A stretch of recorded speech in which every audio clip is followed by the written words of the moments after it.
Hello and welcome to CNET's live coverage of CES 2016, the Consumer Electronics Show. We're coming to you live from the CNET stage in the South Hall of the Las Vegas Convention Center. I'm Bridget Carey. And I'm Jeff Bakalar, and every morning this week, we're here with the Inside Scoop, where we sift through some of the more interesting announcements and news stories that will hopefully help you see through the hype happening here at CES. So today is the official start of CES. The doors have opened, and thousands of attendees are flooding the show floor. Yeah, last year's attendance locked in at around 170,000 people, and we're expecting similar numbers this year. So let's get started with the big news today. Now, one of the stories making headlines this morning is news that broke, well, it's not on the show floor, but it was a follow-up to something that we first reported on earlier this week. That's right. This morning, Oculus Rift pre-orders went live. And to my surprise, it's only $600. And I say only because I was getting ready to spend $1,000 on a new Oculus Rift. There's a lot of hype for a long time on this product. Absolutely. A lot of speculation about how much it would cost. Again, I thought I'd have to, refinance my mortgage. But no, it's only going to be $600. You are, though, and there's a huge caveat here, you are going to have a pretty powerful gaming PC to run that kind of hardware. So yeah, $600 is just the headset. That's just the headset, the controller. Xbox controller, and that sort of apparatus. You do need a pretty powerful PC to run that, to be able to run the Oculus as well. So I guess all in, you're maybe looking at $1,000 when it comes down to it, probably a little more than that. But that's what we're dealing with when it comes to pre-orders. So I'm like basically at the checkout screen. So if you want to click it, let's click it. Let's jump in together. Let's jump into the Rift. Yeah. VR, we expected it to be a big topic at the show. Sure. Right now, so far, as press, we got an early look at the HTC Vive Pre, which is the updated version of HTC's version of this.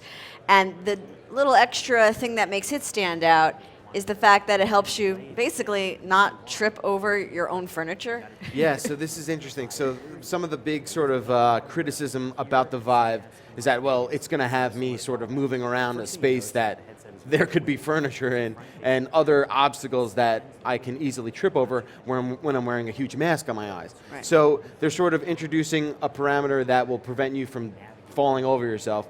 But I think it's a little camera that actually looks out into the Right. room. It knows that you're there, and you can actually see things on your phone. This isn't just shadows. You can actually make out details of what's in front of you. Stuff. I kind of like how every VR sort of product out there, and I guess the Vive is maybe the most sort of practical, realistic competitor to what Oculus is doing.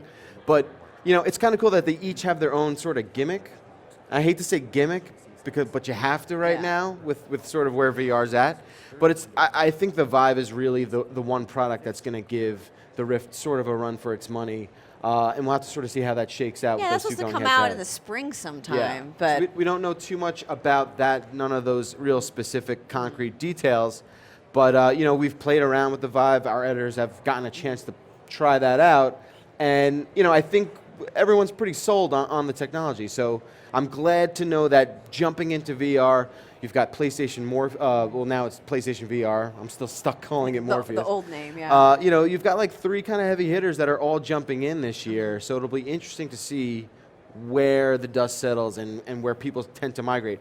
I think that Oculus Rift coming in at $600 is a big surprise. Yeah. A pleasant surprise. So definitely psyched for the fact that people will be able to afford it. Some people. And I'm curious what else we're going to see on the show floor now that it's open when it comes to VR. I mean, so far we're seeing things about the experience around you, not necessarily the tech of the goggles themselves. Right. But there was this thing we saw at a preview event at night called the Immerse Sit, as in sit your butt down on this chair. Nothing like immersive sitting. that is moving and jumping up and down. Sort of like a Disney World attraction. Ride the movies, as they say at Universal. So we have a first look from Sarah who got to check it out.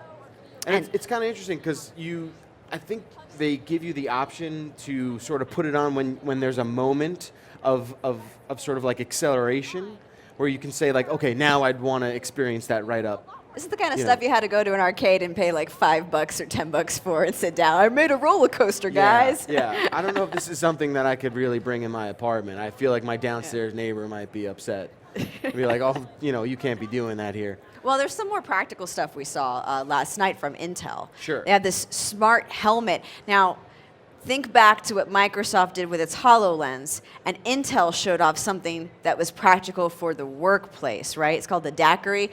I don't know if it's as tasty as a daiquiri. No, it's not. So Daiquiri is the name of the company, and they're using Intel's M7 chip and technology called RealSense to sort of give you an augmented reality experience with a hard hat design.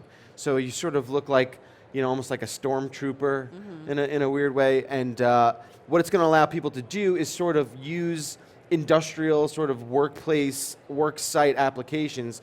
The demo they showed was someone wearing this hard hat helmet contraption and sort of being able to see through a bunch of pipes and which pipe was defective. That's schematics exactly and what stuff makes like the that. most sense for things like the HoloLens Yeah. too. I mean, if I'm trying to fix something at home and I have no idea how to fix it, I want to be able to see in front of me some instructions, and that's why this makes sense for a workplace Right. or someone who's just trying to get the layout, like a blueprint of something in front of them, and overlay it on the wall that that they're standing in front of. And it's a great tech demo. I think it blew a lot of people away last night. But at the same time, it's like, okay, that's great technology, but people have to develop for that, and people have to sort of, take a step back and say, okay, this is amazing technology, but how do we use it in a way that's universal for a lot of people? I could see this being a more proprietary situation where you're sort of going to have to go on a case-by-case basis.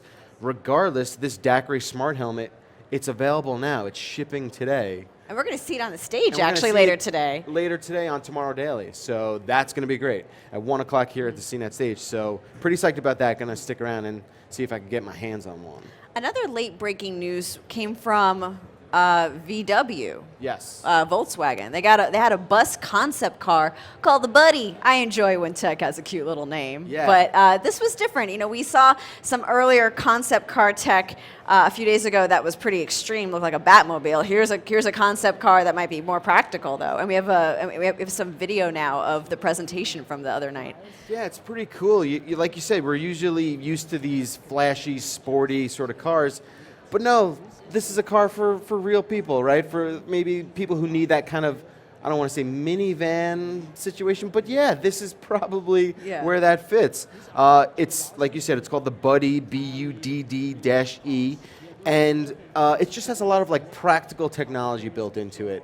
And they're saying, well, hey, by 2019, we anticipate a car battery like this to be able to charge 80% in about 15 minutes, which That sounds is pretty crazy. It sounds also practical if you're going to, I don't know, make a pit stop at the grocery store or something really quick. Yeah. We want it to do 15 minutes. I mean, that would be convenient if they had things Absolutely, like that. a rapid charge situation, like Yeah. kind of what we have with some phones now. They take away all the mirrors for cameras, which is pretty impressive.